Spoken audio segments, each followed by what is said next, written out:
And if we look at opposing forces, as we go down, the front body has to open, right?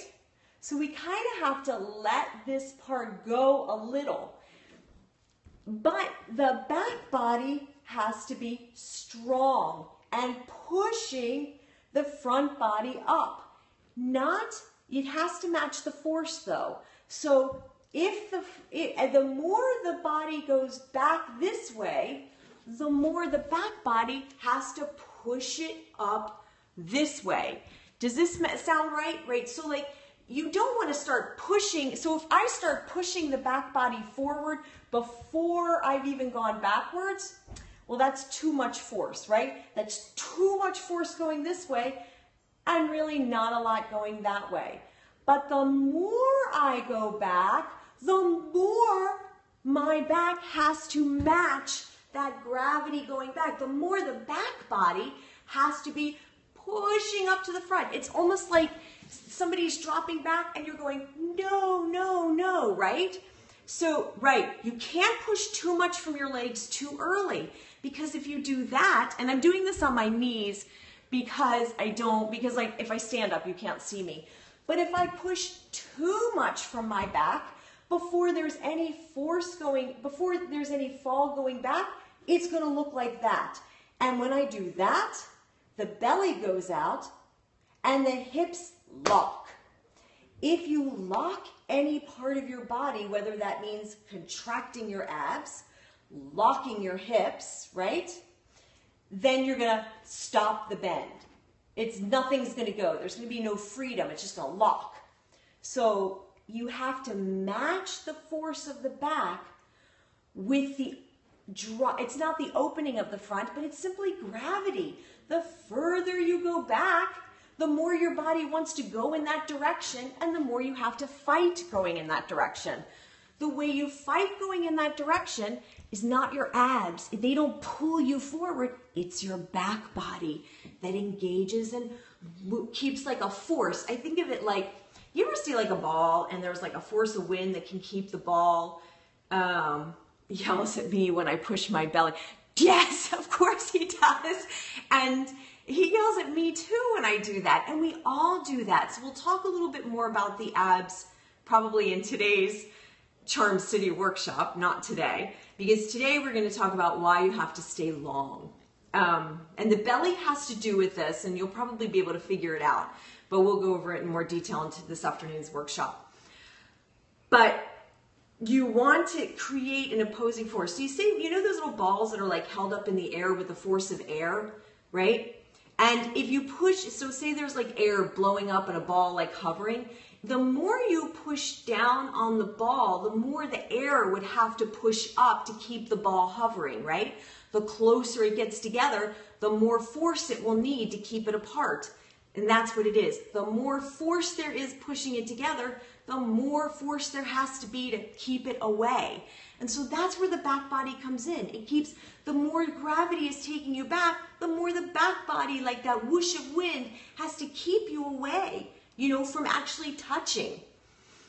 Okay, so that was point number one. So back body and front body, think of those as almost like two different planes, right? Those are your two different forces. There's a lot more going on, but just for simplicity, we're just going to say that one, right? Because back bends, back strongs, whatever you want to call them, they're one of the best ways to get integration in the body. And that's what we're looking for, is integration. We actually don't want to break the body apart at all. We don't want like abs, hips, butt, shoulders, you know. You want the whole body to be completely integrated. And that's why back bends, I think, were the first, actually back bends were the first time that I found my whole body integrated. I think so. Because I was going to fall if I didn't. Because something bad was going to happen if I didn't integrate my whole body. And I used to bend a lot. And that's the truth. I used to bend a lot. I would bend from my knees. I bend my elbows. I even bend my wrist, right? There's There's all of these bending ways that we do. When you bend your body, you break your body into parts. And listen to what I'm saying. When you bend your body, you break your body into parts. So you lose the integration. And the integration is what is going to make a pain-free back bend, because it's going to take the whole body and not put it into your low back, into your shoulders, right? Into your knees. So those are the most vulnerable parts, really thinking about the hinge places. And eventually wrists, that will hurt too. The places we get hurt in order are usually low back, shoulders, and knees, right? So when you break the line in your back bends, you lose the integration, and those parts that bend the easiest become the most vulnerable. So you have to resist bending, and that means starting straight. And I mean straight. I mean straight up and down. I mean, look at your body, and sometimes we think we're straight, but we're not really. This is not straight, right? It's not. This is straight, and then drop. So, see how this is pushing out? So if I go straight, this is straight, and then drop. And look, I even want to do this. See that little funky thing people do with their wrists? You have to lift all the way up so it doesn't break here. It doesn't break here. Doesn't break here. If I was standing, it doesn't break here. I don't want to squeeze forward either. I just want to lift, and that's it, right? Lift. The shoulder is where often this can come out. My parents still have like a landline. It's so cute, right? So the phone's ringing. I'm surprised it didn't tell us who was calling. If I bend my elbows a little but reach, do you see my shoulders? Do you see how they go out and they're not in my body? But if I reach and drop my belly, look, my shoulders went into my back. So you want to integrate the whole back body especially. This becomes difficult when you're standing. First of all, it's hard to take a straight line when you're standing. The truth is we think we're straight, but we're not. So we'll do this oftentimes thinking we're straight, but we're not. We have to really be straight and then drop down like you're hanging. We talked about this last time, I think. But here's where we start to bend. Then we go back and we get scared. And understandably, right? We start to go into that back bend, or like, let's just think about dropping back, and we start to bend because we're scared we're gonna fall. So I totally understand that, and that's why, you know, like my teacher will use pads, or we'll use a wall, right? That's totally okay too. The breath gets jammed, and we'll talk about that too, because I know the breath gets jammed because of the belly and the lack of integration. So much to cover in back bends, but I do want you just to think straight. Here's what happens.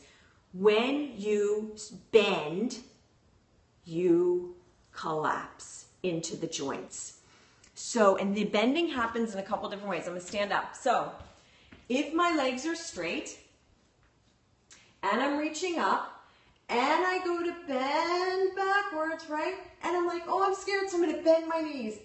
Oh my gosh, if you do that right now, feel it. If you go here and you bend, you can feel the collapsing. You'll feel your belly go forward, and you'll feel the most vulnerable place in your body where you bend naturally will go into your low back. That's the most natural place for you to bend. So that's why people go, oh, my back, it hurt, and that's why I couldn't do it. Well, of course. But if you keep straight legs, you won't be able to bend as much in the low back. If you keep straight arms and keep reaching the two away from each other, you won't be able to bend as much. It will.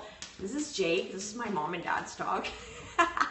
You won't be able to, the low back won't take it if you do that. Now, I know some of you are sitting there going, well, I don't have that big a back bend, and my knees have to bend.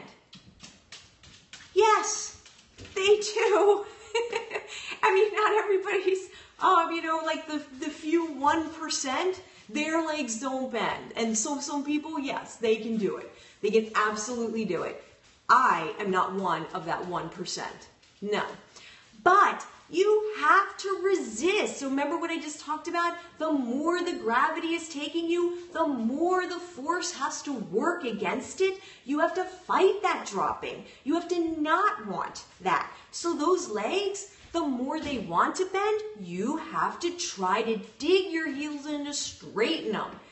That straightening them, that action, that wanting and will of keeping the body in a line will keep the dots connected. It will keep the body integrated. That's really what we want, is integration the entire time you drop back, the entire time you're in a back bend. Anything that we can do to keep the body integrated keeps the body safe. When you break the body into parts, and that means even breaking, like bending where we don't even know we're bending, or consciously doing those things, then you get hurt, right? Does this make sense? Can hear my parents. My parents can't hear, so they talk really loud.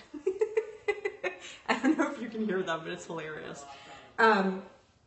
So to keep the integration, you have to keep the line. You have to keep the dots connected all the way. How can this be transferred into the 3 regular back bends? That is a super good question. From the ground, it does work the same. So the first thing you want to do is set it up. So you want to think of everything straight. One of the things that we often will do is take our hands when we lay down and do a back bend. We put them too close to our ears because somebody told us, put your hands by your ears. Well, for a lot of us, if we put our hands by our ears, that brings our hands inside of our shoulders. And we don't want that. So if you are having any kind of difficulty in back bends, if you're feeling pain in your low back or your shoulders are hurting, take it wider and longer, right? You want to take it wider and longer so that you can find the straight line. And I mean this, if you can't find a straight line with your arms, take them wider. If that doesn't work, put your hands on blocks. Whatever you have to do to get longer, and I don't mean when you go up long. So if we're standing on our hands, we're standing on our legs, right? So that you can really straighten and go up. If that's not possible, then you do what you have to make it possible. So hands on a block. Does that work? First you widen. Take the width of your mat. Use this part of your mat when you put your hands down here instead of here. Give yourself some space. Give yourself the space. Blocks under your feet can work, but it all depends. I did a blog post, and if you Google AshtangaDispatch size matters, you will see where the blocks under the hands and the blocks under the feet work. And I did a whole article on that. Look at it, because we do have something called proportion, and our proportions are different. How many back bends should you do during your practice before starting drop backs? Oof, this is a whole nother Periscope, a whole workshop. You want to do the back bends so that you find the integration. The positioning of the feet have to be parallel. Push into the big toe mounds. David Grieg, when I worked with him last week, Lord have mercy. I had no idea that my hamstrings weren't working until he put my feet on blocks and made me push into the balls of my feet. And yeah, Periscope's probably not. You're right. That's probably a teacher. Thank you. Good point. Thinking on the fly. He had me pushing into my big toe mounds to go up and to really go up. And you know what's funny? Is he kept saying to me, lift your pelvis. And I thought it was. I did. And that's the thing is we get into this place where we feel comfortable and we think we are. We think this is straight, you know, or we think we are lifting and we're not. And so then we come out and we go, but that hurt my back or that hurt my shoulders. But that's where a teacher is so important because I thought I was lifting. I thought I was using my hamstrings to push me up. But I wasn't. I wasn't. And when he yelled at me, it worked. Then, you know, as it does, right? It jars you awake. The yelling isn't because you think you did something wrong, but it wakes you up. It's like, he's like, lift your pelvis. And when he did that, I was like, whoop, and I felt it. And I felt my hamstrings turn on. And when I came down, I didn't feel it anywhere really. You know what I mean? Like you shouldn't come out of a back bend and think, oh, my low back, or oh, that hurt my shoulders. You really want to think whole body. And the lifting the pelvis is what you have to be thinking in that back bend. Because if you say straighten your arms, they'll go forward to their legs. If you say straighten your legs, they go backward towards their arms. If you say lift your pelvis, you go up. Straight arms. Straight, yes. If you're, especially the front part of your body. Okay, so can we say this? That psoas and hip flexors, that comes from holding on and contracting the belly. So we contract the belly because we're trying to protect the back. It does protect the back. It is a short-term fix. It will stop back pain, but it won't integrate your body and it won't allow you to lift your pelvis. And it's a short-term fix and fine, but it will not integrate your body. Anytime you break the body into parts, you are losing the integration. If you are doing it because you are specifically trying to achieve something that you need to achieve, if you are in really bad pain and you either squeeze your buttocks or contract your abs, good. I don't want you to be in pain. Nobody wants you to be in pain. It's like if you keep getting a headache every day, you know, if you get a headache today and tomorrow, fine, take Advil, take Tylenol. I got it. Don't be in pain, for sure. But if you keep getting the same headache, you need to find out why. And usually it's because your body is not integrated. So you cannot continue to do the same action over and over, breaking the body apart and trying to fix it that way all the time, because then it's like taking a Tylenol every time you have a headache, or, you know, if you're having one repeatedly, like you just can't do, it just won't get to the root of it and it won't bring your body together. Breaking the body, bending the knees, bending the elbows, even when you see the ground and you bend the wrist too soon, you want to reach up and down at the same time. You want that straight line and you want to keep it as long as possible. So I always tell people, straight the whole time. Straight the whole time. I know they won't be straight the whole time. I know that. I know that they're not gonna. I know I'm not gonna. But I know that it's like my son. If I give him permission just to do a little bit, like if he says, can I be a little late tonight? And I say, sure. Just use your best judgment. My son won't come home. Or he'll come home like at 2 a.m. or something, you know? Like if I say, yeah, sure, you can stay on a little later, you can, you know, then, you know, he'll take it, all he'll hear is, well, I don't really have to be home on time. But if I say, no, you be home at this time sharp, and something happens and he can't get home right at that time, it's okay. You get what I'm saying? If I say to you, yeah, you can bend your knees, for sure, you can squeeze your back. If I say any of those things, you will take it. I promise you, you will take it too far. So, straighten your legs, straighten your arms, suck your belly in and go up. And if you go up and back and you're not dropping back, hold where you are, wherever you are, for 5 breaths. This will help, I promise. So if you feel you can't get anywhere, so if you are here and say, here's where, now I am not straight. Now I'm straight. Did you see that? Now I'm not straight. Now I'm straight.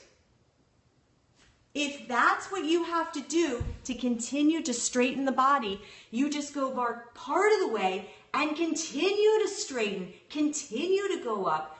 You will get stronger and longer. And strong, long back bends don't hurt. They don't, no matter how close they are. Strong, long back bends don't hurt. Back bends that are fully integrated are not painful. They're actually awakening. They do. They wake you up. They bring you like nothing else into your whole body, because nothing can relax in a back bend. Nothing. When it does, that's when problems happen. So you have to stay awake. You have to stay fully present. And think about integration. What's the other word for integration? Absorbed. Absorption, right? Isn't that what we're going for? Absorption. We get to be absorbed in the body. Like nothing else does this. If we let it. It's so scary to go there. And it is. And I'm not going to talk too much more about it now, because then nobody will want to come to Charm City today at 12:30 to come to the back strong workshop. It's so scary to become fully absorbed, because we need to trust almost something we can't see, and it's so hard. We'd rather break our body into parts and stay somewhat functioning here instead of all of here. And yes, guys, absorption, integration, right? Full body integration leads to full absorption. Why do we work with asana? Why do we work with asana? Why? Why is the asana so important, right? Thank you. That's why, because that's our full, very tangible experience of being completely all one. From moving from bits and parts into a full experience. And when we can move into it with something we can see with our bodies, then maybe we can find absorption in something else, right? Maybe we move even deeper at a different level, right? So asana is important, and it is why back bends, I think, are so important. Not because we want you to catch your knees. And you know what? For those people that are catching their knees or bending over and catching their waist, I don't know, whatever, that's because that's what their body needs to find that full absorption. My body doesn't need that to find that full absorption, and yours might not either, and that's okay. Flexibility, we pay too much attention to flexibility. What we're not going for is the deepest bend. We're not. We're going for full body integration.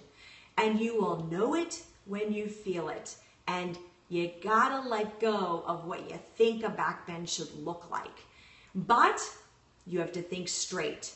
So don't, this is my last point, and then I'm getting off because I'm saying too much, but it is the opposing force is you have to think like the biggest, longest back bend, the highest pelvis, the straightest legs that you can, and you have to be patient with your body and be so okay with whatever level of flexibility you have. Flexibility is so overrated.